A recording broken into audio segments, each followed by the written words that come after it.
So what Trump does, since he hates Obama so much, he issues this executive order and says, I'm not going to prioritize criminals like Obama did. I'm going to prioritize everybody. He puts so much energy and resources into terrorizing families and separating them that when the criminals crossed the border, they did not have the resources to either process them, identify them. They had nowhere to keep them. And he was like, oh no, what I'm going to do is I'm going to arrest the parents so I can kidnap their children, send them to God knows where, and terrorize the immigrant community. I thought we might actually discuss some of the facts on the ground when it comes to Right. immigration. Back when our family moved to the United States, immigration policy was sort of like, if you come here, you get to stay. I mean, Right. there was the Unless you were Chinese. Yeah. unless you were Chinese, there was the Chinese Exclusion Act. But modern immigration is a very different story. It really bothers me that my own story that I tell myself about what was happening at the border seemed to be completely at odds with what I believe about immigration. I treasure my family's own history and I respect them so much for what they went through. And then hearing the words out of my own mouth that too many people are coming just seemed like wrong. There was something really wrong with that. Even to my own ears, I'm like, am I a real hypocrite? So I felt like I had to go back and really look at what's going on. And when you don't really have a lot of information, you just tell yourself a story based on what you know, right? That's Yeah. how we understand things. And the story I was telling myself was, yeah, there probably are too many people at the border. Joe Biden, for some reason, didn't do anything about it. And here we are. We've got to cut it back. I don't know why he didn't, but there are just too many people. Right. It just didn't sit right with me. So I did what I always do, which is I put on my lawyer hat. I'm like, I need to know the facts to see what part of my story is right and what part is wrong.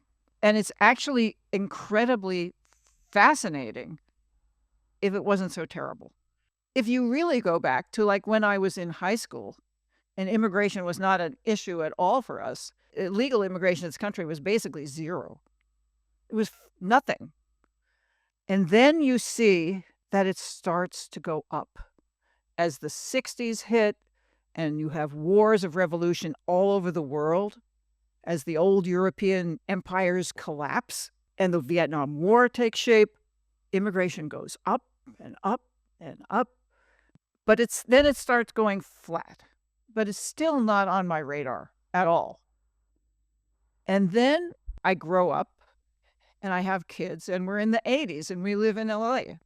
And we all felt the effects of immigration to the country because Ronald Reagan was sending my tax money to these death squads in Central America who were terrorizing their countries and murdering the archbishop and murdering priests and nuns and anybody else that they felt like it under the auspices of protecting us all from communism.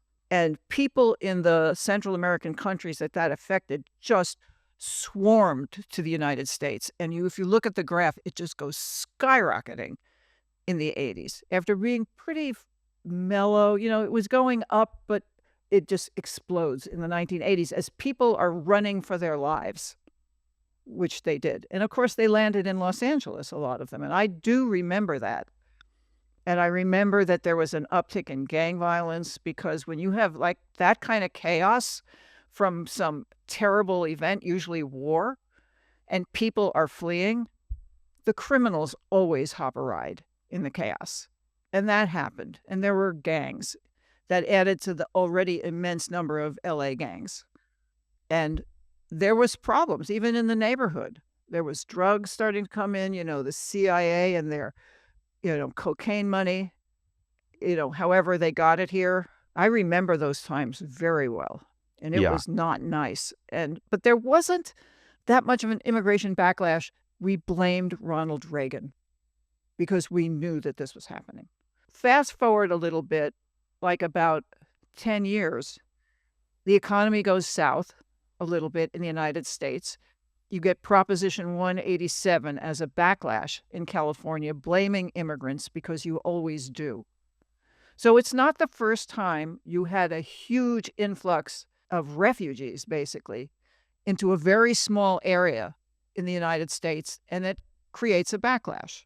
There was a second surge of immigration about 7 years later because Clinton's economy was so good, and that pulls people towards it.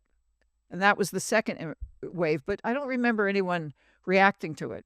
Then fast forward to Obama, elected in 2008.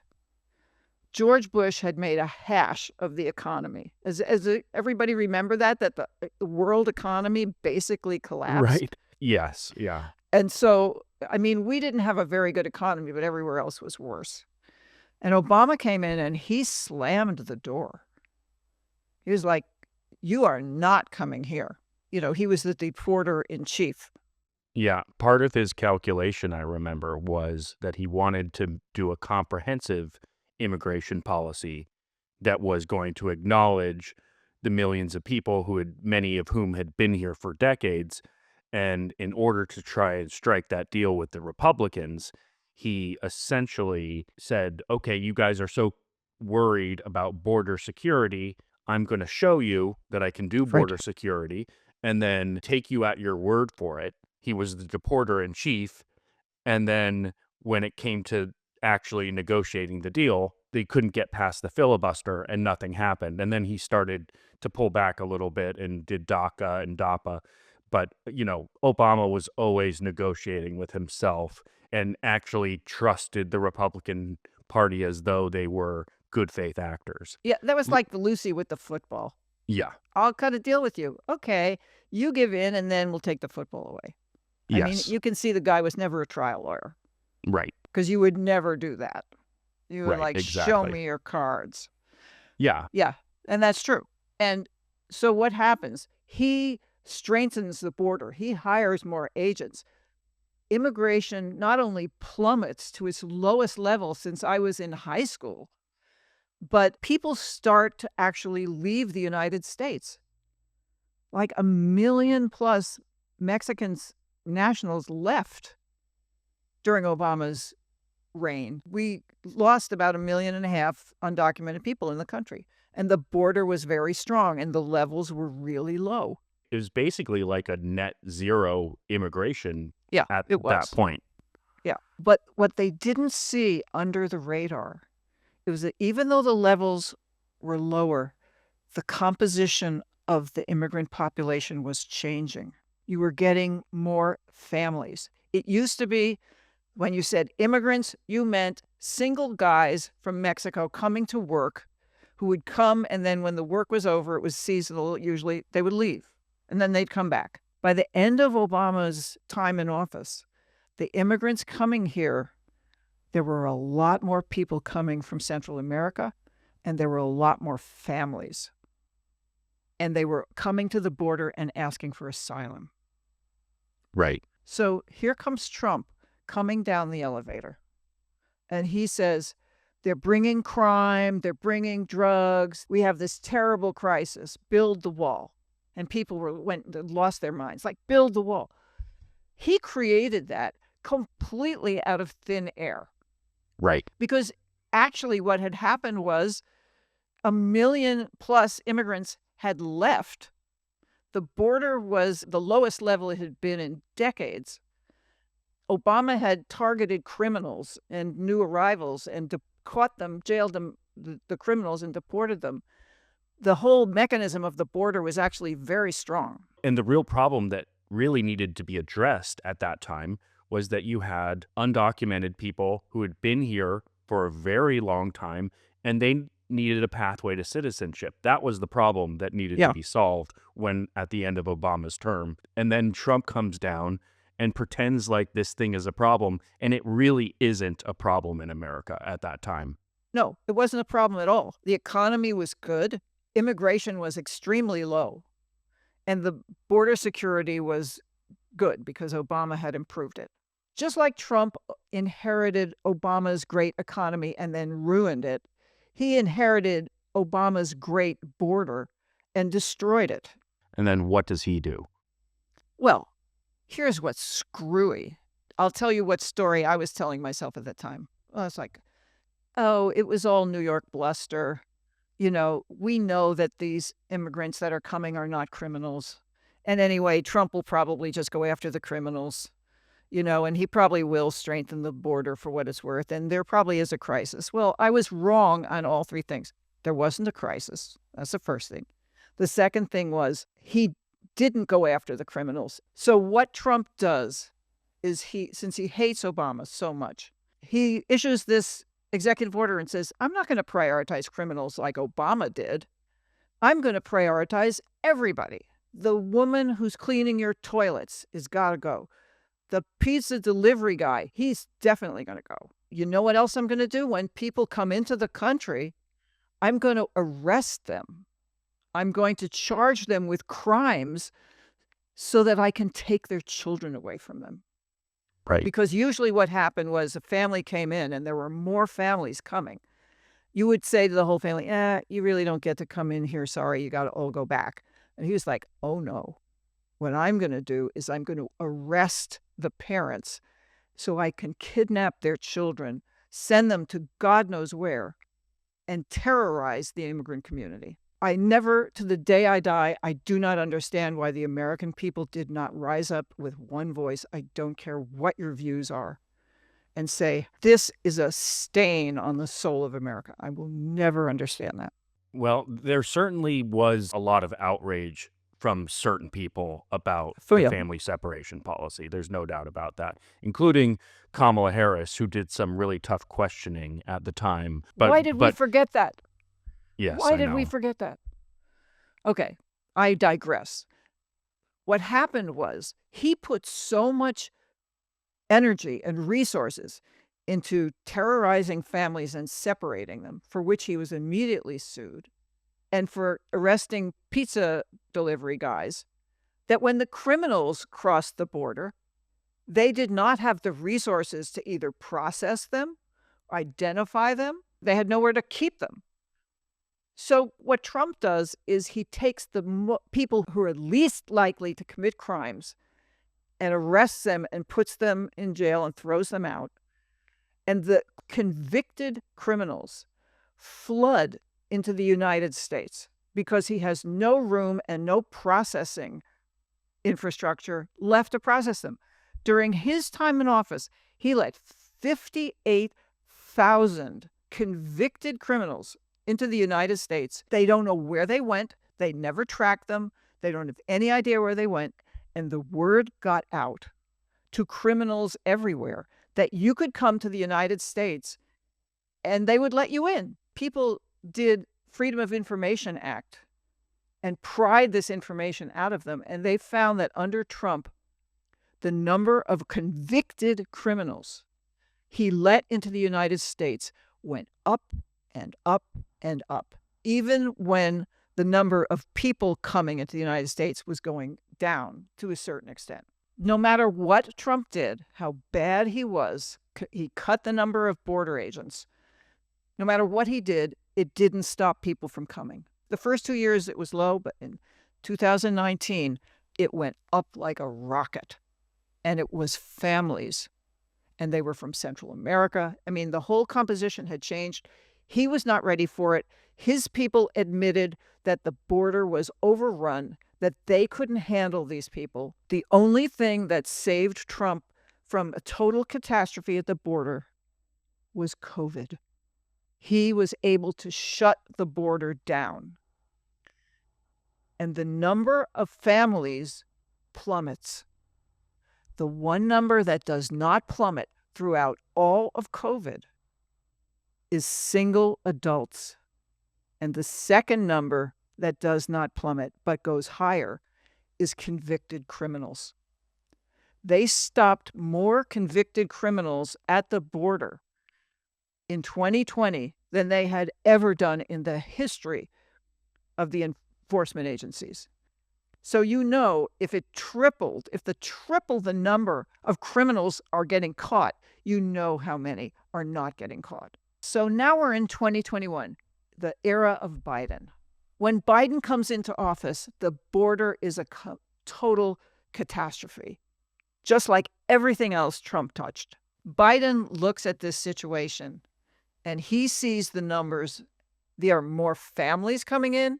And for the first time, you have really huge populations from a certain area of Central America. That region was so unstable at that time.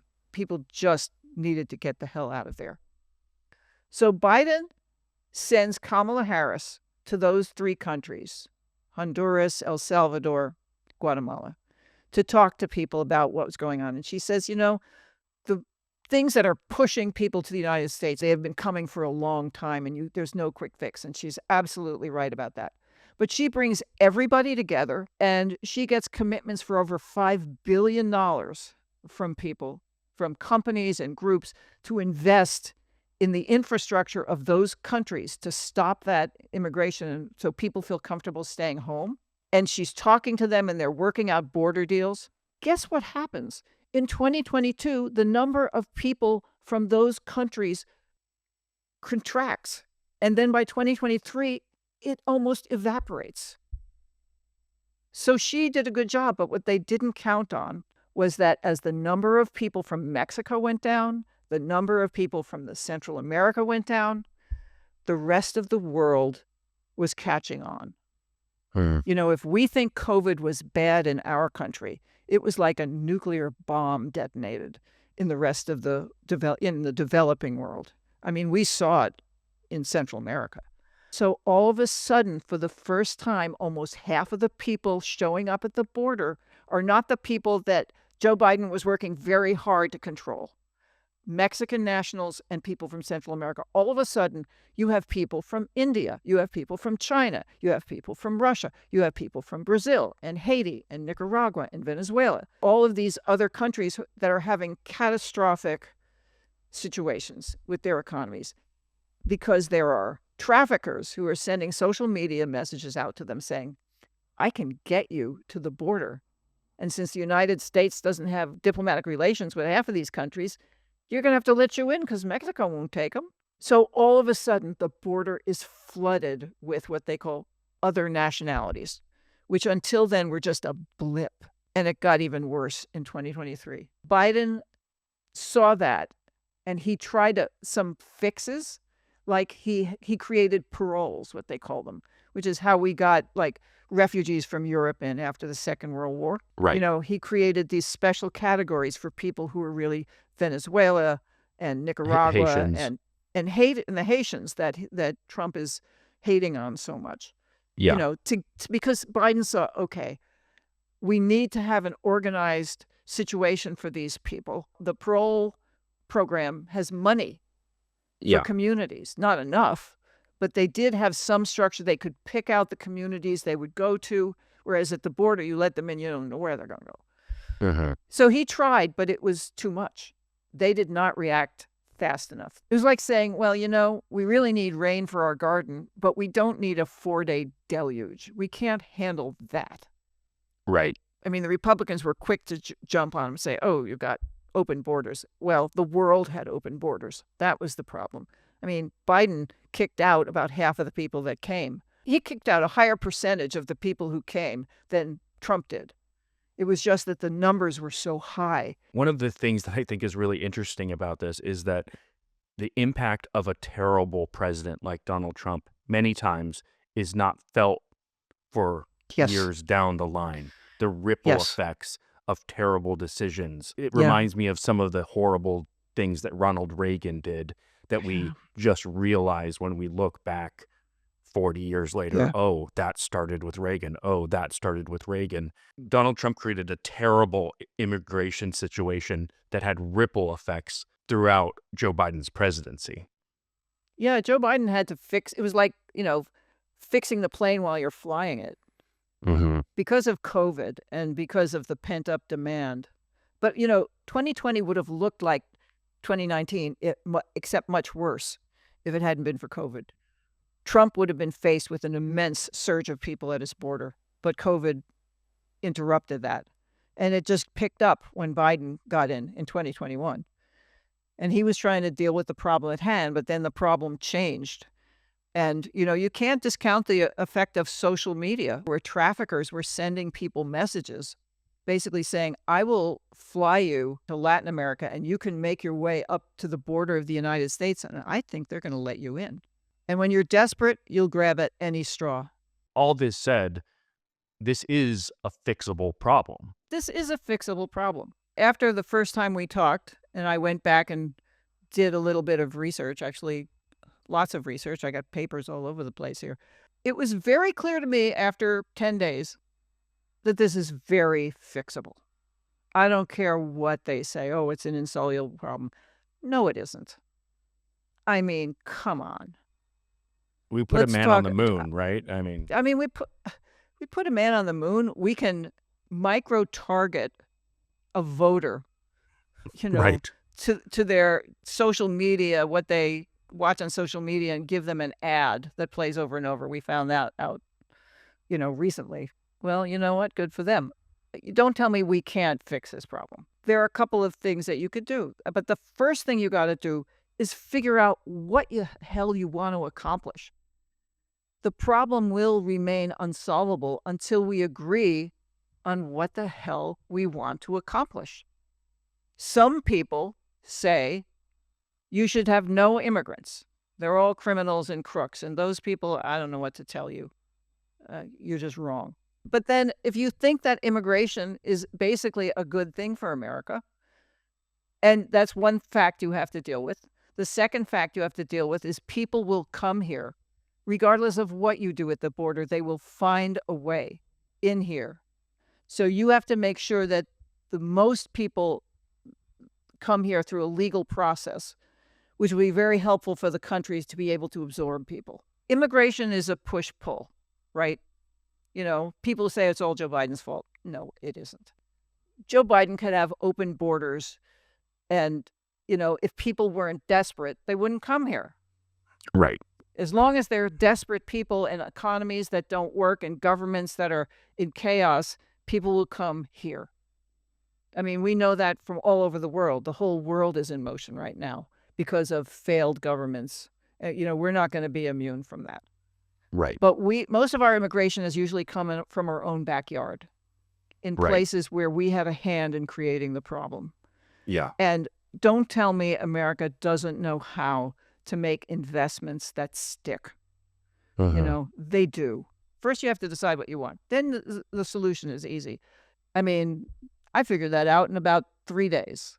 So then the second question you have to ask is, if it would really be easy to fix, why isn't it fixed? The fact that our immigration system is designed with such a lack of intentionality that it does not have the infrastructure or capacity to deal with the reality on the ground leads me to no other conclusion than it's actually working as intended for some people, isn't it? It must be. It must be. So you do what you usually do in these situations and you follow the money. If you look at the history of, our own family, right? People who are working the mines, for example, in the 1800s, they get the worst jobs, the dirtiest jobs, the least paying jobs, and they're in a situation where they can be easily exploited. Now, people in the 19th century were here legally. They didn't have deportation hanging over their heads. But it's the same idea. It's an endless pool of incredibly cheap labor for jobs that the people who live here don't want because they don't pay enough, and they're very dangerous, and they're horrible, and the hours are insane. Who does that benefit? It benefits the people who are big enough to hide that kind of population in their corporations and benefit from them because they know they will never complain because they live in terror of being deported. So yes, it benefits those people, and they need to be called out. The second people it benefits, Donald Trump's thing benefits private prisons. The stock went up insanely when he was elected. Made me sorry I hadn't bought some. You know, I take it back. I don't think I would have. Well, maybe I would have. I would have given the money to immigrant organizations. Yeah. Yeah. Who benefits? If you don't think this is a thing, you should read the history of labor. The one thing that's really clear is that it's like a safety valve.